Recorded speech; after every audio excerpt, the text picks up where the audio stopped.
pour des raisons environnementales ou éthiques, plusieurs initiatives de vêtements écolos et locaux fleurissent sur le territoire français. Exemple dans le Grand Est, avec des chaussures naturelles, une lessive biodégradable, des jeans en lin ou en ortie.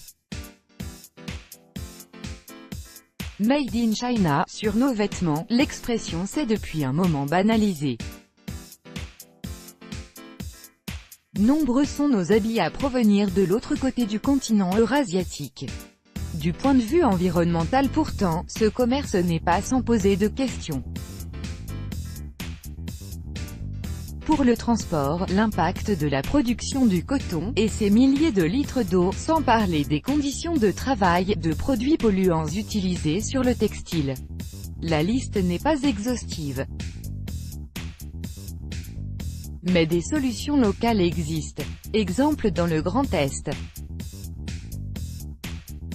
Des jeans lorrains en lin pour des raisons d'indépendance et d'éthique. Après un retard de toile japonaise de 6 mois pour un précédent produit, le créateur David Ao a cherché des alternatives dans l'Hexagone. Je connaissais le lin de nom mais j'ai découvert que la France était le premier producteur mondial, sauf que 90% part à l'étranger, grâce à des cultures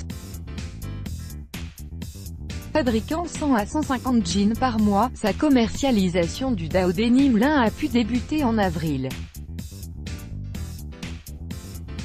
Des habits en ortie pour réhabiliter des matières locales et oubliées. Depuis l'arrivée du coton en Europe de l'Ouest, le directeur de la société d'Irsing, Orin, Emmanuel Lang s'intéresse aussi depuis plusieurs années aux plantes libériennes, d'où les fibres sont extraites de l'écorce,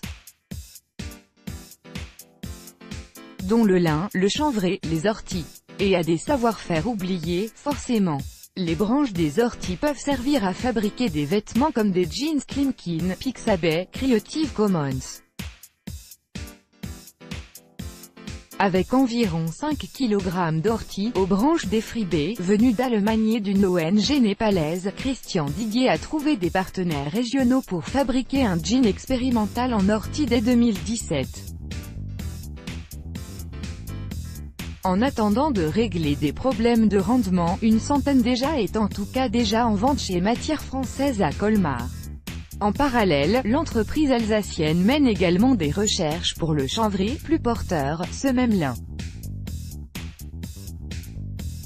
Avec un réseau d'acteurs locaux et d'étapes franchies à 100% en France, peignage à Roubaix dans le Nord, seul du pays affilé, tissage en Alsace, un jean en lin pourrait aussi être bientôt commercialisé. Le textile local a de l'avenir. Des chaussures naturelles depuis Châtenois, Bas-Rhin. Rémi Caspar, créateur de la première coopérative bio d'Alsace en 1980, s'est lancé dans la chaussure naturelle en 2003 après la rencontre d'un fabricant classique. Avec des techniques là aussi ancestrales, un tannage végétal pour le cuir, au lieu du chrome, et du latex d'EVA, un arbre, pour les semelles. L'entreprise alsacienne Biona commercialise des chaussures naturelles depuis bien plus d'une dizaine d'années maintenant. Document remis, Biona. Souple et délicat, ces matériaux demandent à la vingtaine de salariés de l'entreprise Biona, qui fabrique dans le Maine-et-Loire, un travail artisanal pour sortir environ 11 000 paires par an. D'où un prix plus élevé, en boutique ou en expo-vente, dans les magasins bio.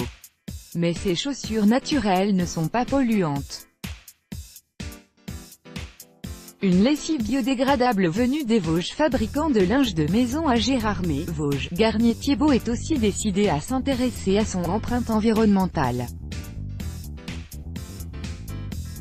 Fruit d'une rencontre entre son PDG et un docteur en chimie verte de la société Salveco de Saint-Dié, une lessive 100% biodégradable mais aux mêmes performances et à la bonne odeur est née. L'entreprise Garnier Thiebaud propose une lessive 100% biodégradable conçue dans les Vosges à ses clients. Document Garnier Thiebaud, sans éléments de synthèse ni colorant, mais avec une combinaison d'huile essentielle longue à trouver. En vente sur le site internet de l'entreprise, cette lessive est toutefois également plus chère que les prix du marché. Mais elle est fortement concentrée, pas besoin d'en mettre des tonnes, termine Paul de Monclos, son patron.